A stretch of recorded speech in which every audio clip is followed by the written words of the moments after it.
I was 25 years old, and I had a kidney stone.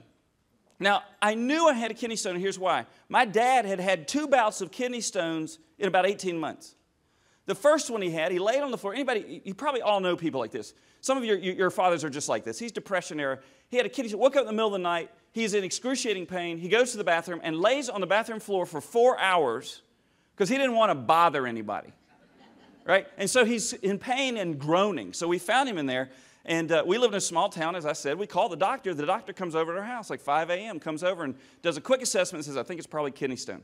So he gave my dad a shot of Demerol, got him back in bed. He started to relax. Ambulance came, took him to the hospital. He had a kidney stone for 9 days before he passed that thing. Well, then a year later, he has another kidney stone. Turns out my mom, in the interim, had been giving him calcium supplements. She grew a kidney stone inside of him. He used to say that was the year she tried to kill me. So I knew the symptoms. I knew what the symptoms were. So I woke up one morning. My side was killing me. I almost couldn't sit upright. I knew I had a kidney stone. So I called one of my best friends and I said, can you take me over to the ER? So he took me to the ER.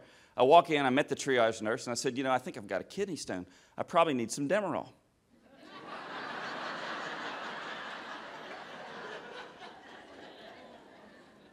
Let me suggest you not say that right up front. They put you through way more tests when you say that right up front.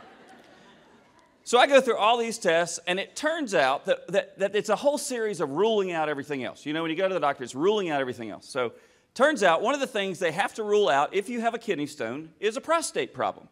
Well, not for all of you, but for the men, they have to rule out a prostate problem. Now, if you have not had the privilege of experiencing a prostate exam, it only involves 2 things.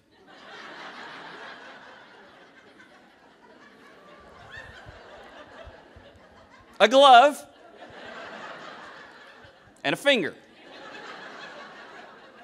I was 25. I hadn't had one of these. I had avoided it every chance I got. I was pretty proud of that. But I knew that this exam was in between me and my Demerol. So I gave in. So the doctor is in the middle of the exam, and he says to me, and I kid you not, I am quoting him, he says, "Do you feel any unusual discomfort?"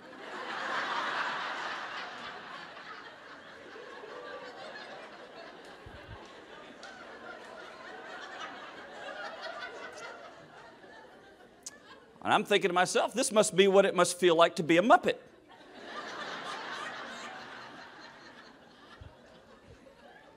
A friend of mine told me what you should have said to him was, while you're up there, will you please tell my wife my head is not there?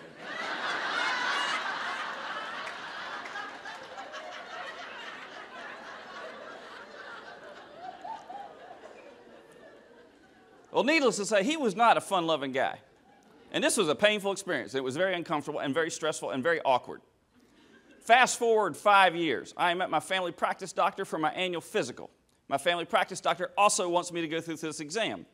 So he has me on the exam table. I'm laying on my side in the tuck position. Any of you have ever done a cannonball? I'm in the tuck position facing away from him, so I am facing the wall. And I'm laying there on the table, and notice that there is a Post-it note on the wall in front of my face. And on that Post-it note, it says, "My view is worse than yours."